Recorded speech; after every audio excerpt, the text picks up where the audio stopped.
Kasi yung ano, pa kay Mark. Utang din ako sa iyo. Kano bibigyan? The mother of all mothers.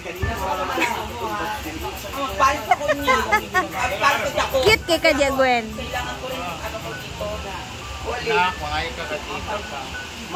Oy, kaluoy, pariyaman mong dagway. Bala na mong dagway lagi ay. Parang anak mo din talaga siya. Asa man ang amahan anak Gwen? Uwag-uwag. Uwag-uwag. Ito, ilabay din na Nag-meeting po sila. Thank you, madam. Mayaman din, from America. Pizza niya po eh. Singgit o po, hinay yung singgit man. Singgit, mother, singgit. Okay, kuha, nakita na.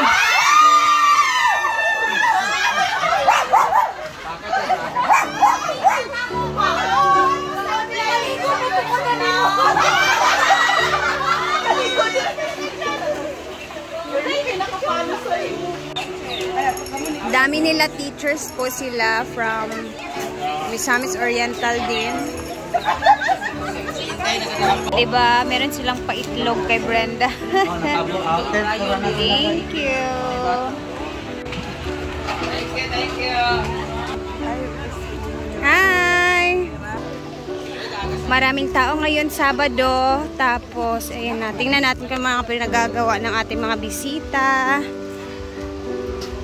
Hi! Enjoy lang! Ayan, hindi masyado mainit today. Ayan na natin mga bisita dyan. May nakarent sa mga A-houses. Ito, mga grupo-grupo.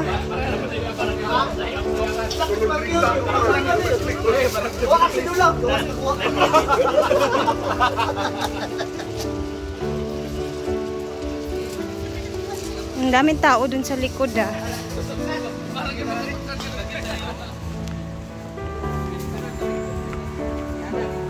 Dito naman guys, ito yung another entrance kung saan. Hi! Ito yung entrance sa likod. Nasa unahan na siya kasi minsan yung iba hindi na nakikita doon. So maraming tao dito.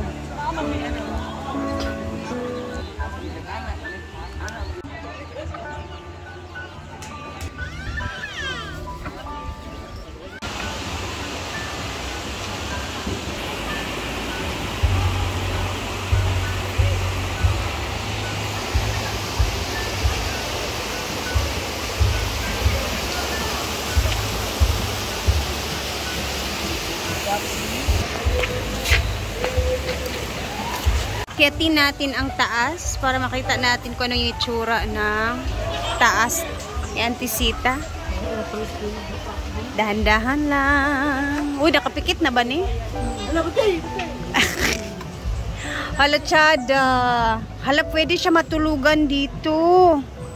Ayan, oh, di ba may ano pa siya, pultahan pa, hindi pa tapos. Ito sa kabila naman, hala ka, nice. Ayan siya. Hala, atik. Para siyang atik na matutulugan. Ganon. Ang ganda yung idea ni Foreman neto ah. Galing. Tapos alam nyo, malamig talaga dito pag gabi. Magkulambo ka lang dyan. Okay na oh. Diba? Pwede na dito matulog yung mga gusto magpahinga ng mga trabahante na mag-break. Ganon. So, ayan siya. Maganda. At bababa na tayo.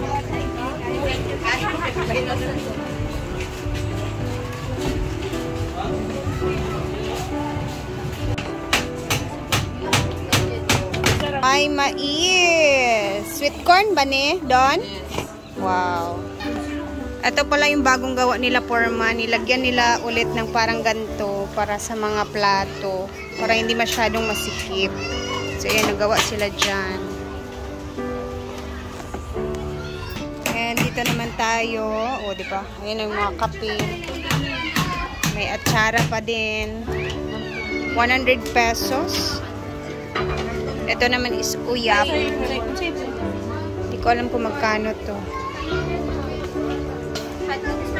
And may mga customers. Tayo sa may likuran. Dito tayo guys kasi mayroong papakita sa inyo.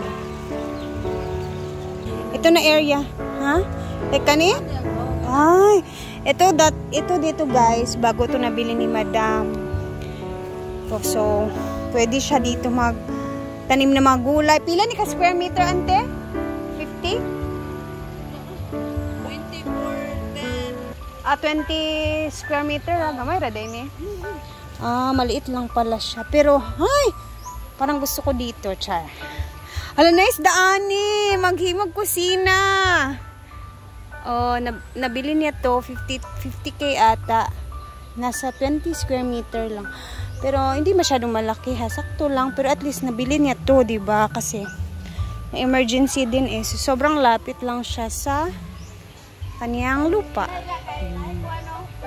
Saan? So, ito mga sinampay dito sa kanya na yan dyan. Ito yung mga rabbit niya dito nakalagay. Hala ka bongga. Ganda dito magluto-luto. Kusmustahin natin ang fish pan.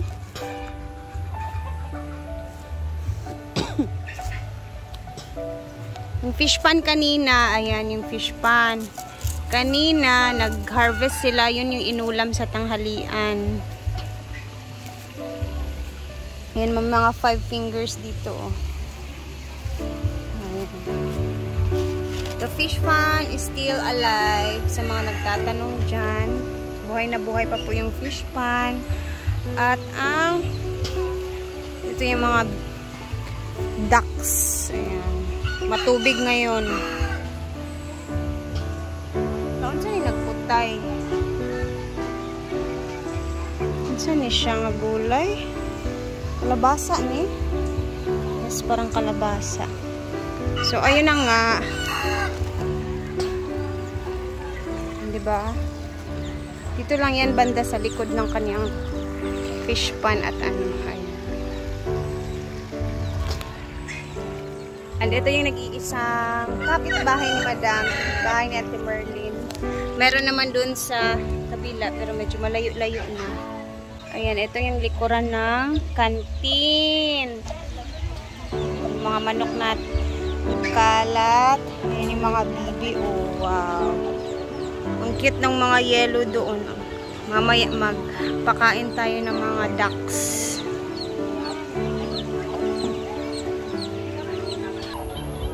So, alam niyo kung ba't ang sarap ng feeling ko pag andito ako sa farm nila Brenda. Pag andito kasi ako, parang na-bring back ko yung memories ng childhood ko. Kasi doon sa bukid kung saan ako nakatira, saan kami nakatira ng pamilya ko before.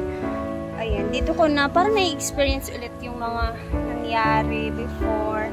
Like, parang naglalakad kami papunta ng school, 2 kilometers yung lakad namin pababa ng bundok para lang makapag-eskwela or makapunta sa aming school. So, ayan, dito ko parang na-experience, hinahanap-hanap ko yung experience na yun. Kaya, love na love ko talaga yung farm ni Brenda kasi andito na lahat. May palayan, may iglog, mga prutas, and lalo na ngayon, ang dami ng tao, dinadayo na siya. So, eto, meron pa rin ganito na ambience.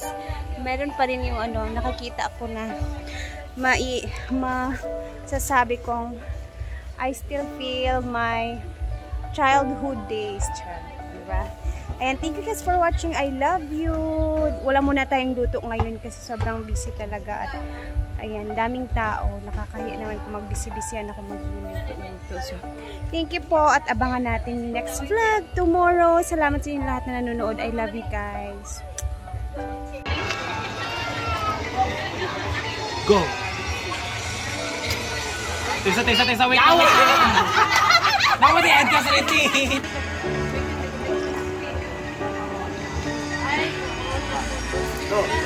Madam people, mabuhay. Minimiss you.